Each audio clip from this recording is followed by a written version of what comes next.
Bonjour à tous. Donc ça me fait très plaisir d'être là, même si je suis un petit peu impressionné par tous ces professionnels du tourisme. Je me sens un peu comme une abeille au milieu des fleurs là aujourd'hui avec tout ça. Et justement, je vais vous parler d'une passion qui m'anime depuis un peu plus d'une dizaine d'années maintenant, qui est le monde des abeilles.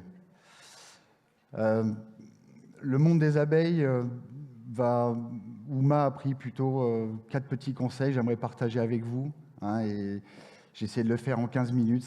Je pourrais en parler 4 heures, hein. Bon, voilà. La ruche, comme vous le savez toutes, elle regroupe des individus organisés collectivement pour produire des biens et des services. On peut comparer ça un peu à une industrie, hein. Une industrie, effectivement, va composer avec de la matière première pour produire des biens. On peut aller comparer ça avec un prestataire de service également, hein, puisque une abeille va polliniser, et donc elle met en relation des individus, le pollen, ainsi que les abeilles, la pollinisation, assurant la pollinisation.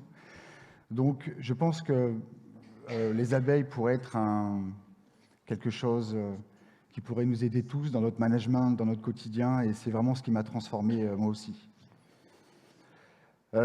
Au niveau des entreprises, la ruche peut être considérée comme un modèle de performance, hein, de coopération et de cohésion. Ça, c'est très important de le savoir. Les abeilles, c'est environ 60 000 individus en pleine saison qui vont produire chacune un travail de leur façon, mais de façon effectivement collective, pour arriver à un même but. Donc, chaque abeille, individuellement, n'existe pas, mais chaque abeille, collectivement, va faire avancer un super organisme qui est la ruche, ou qui serait effectivement l'entreprise. Comment s'inspirer de la ruche pour renforcer la cohésion d'équipe? Donc, je vous propose de passer à peu près avec 4 petits conseils que moi, en tout cas, la ruche m'a appris en tant qu'entrepreneur et en tant qu'apiculteur et apiculteur passionné. C'est dans un premier temps, effectivement, s'aligner sur un projet commun et partagé. Ah, ça, c'est très important pour les abeilles, c'est très important pour une entreprise. Effectivement, les abeilles, pour subvenir aux besoins de leur société, elles agissent ensemble de manière coopérative.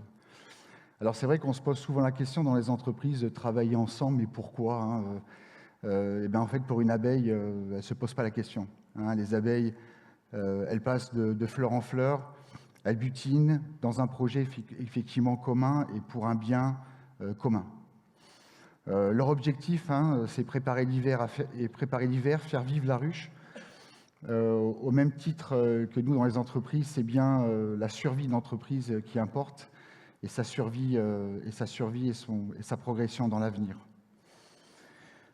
On peut effectivement voir ça, pour qu'une organisation soit performante, il faut réussir à rendre explicite le projet, à le partager entre tous les collaborateurs. C'est parfois ce qu'on a du problème en entreprise à faire.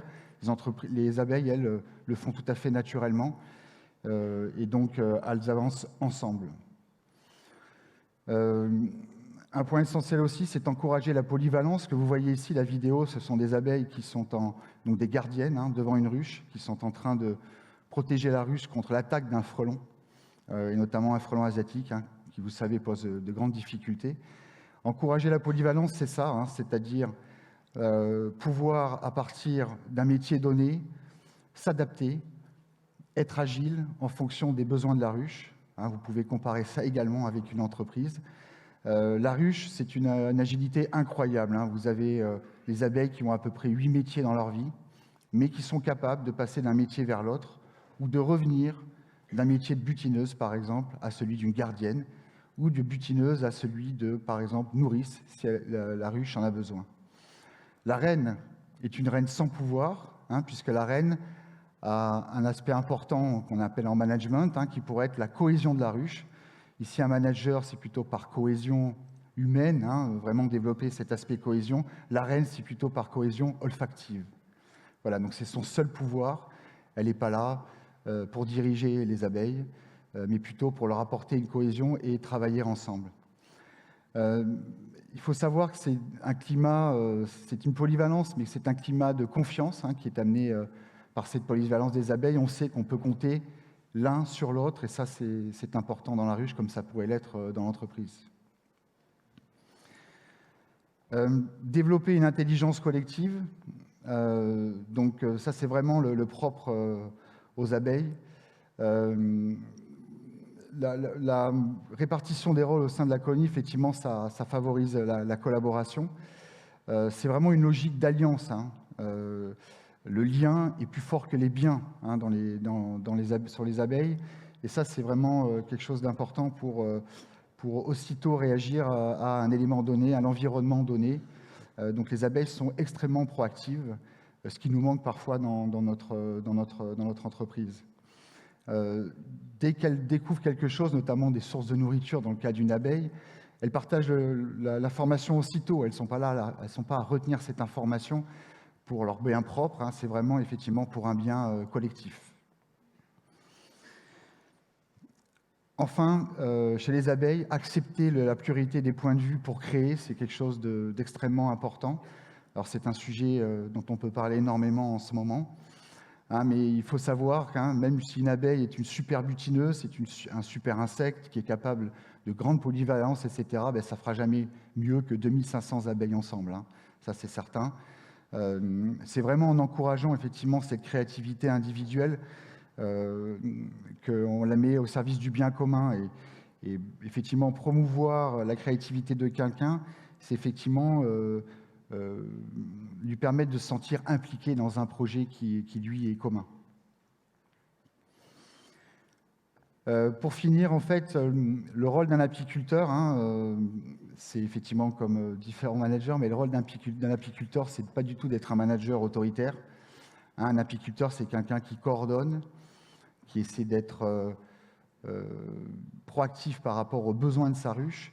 Hein, c'est surtout, il accompagne vraiment ses abeilles. Hein, les abeilles sont pas c'est pas une machine. Hein, ce sont vraiment, c'est de l'être vivant. Il faut pouvoir effectivement écouter, être attentif aux besoins d'une ruche. Et je pense qu'en tant que manager, par ailleurs, pour d'autres entreprises, c'est vraiment ce que j'essaie de développer au quotidien. Être attentif, écouter les besoins de mon entreprise, les besoins de mes salariés, les besoins de mes clients. Ça me paraît capital. Et c'est quelque chose que je retrouve également dans mon métier d'apiculteur, donc au quotidien. Je voulais vous faire écouter quelque chose d'intéressant. Je ne sais pas si on l'entendra bien. C'est vraiment quelque chose d'assez impressionnant en apiculture et dans le monde des abeilles, c'est vraiment l'essaimage. Vous voyez, une fois qu'une abeille a décidé d'une chose, une fois que la ruche a décidé d'un projet commun, elles interviennent ensemble. Vous voyez, donc ici, vous avez à peu près 20 000 abeilles qui sortent en même temps. Quand vous voyez ce genre de choses au quotidien, effectivement, je pense que chaque ruche a sa personnalité, et puis vraiment, elle nous apprend, elle nous donne des leçons, et surtout, elle nous apprend à nous, êtres humains, à être attentifs. En tant qu'apiculteur, même en tant que manager, l'apiculture et le monde des abeilles, ce que ça vous apprend, c'est d'être humble. Et ça, c'est très, très important. Et c'est le principal changement que j'ai pu apprendre à leur contact. Voilà, c'est une intervention qui a été courte, j'espère qu'elle vous a plu. Je me tiens à votre disposition si vous avez besoin d'en parler et je vous remercie.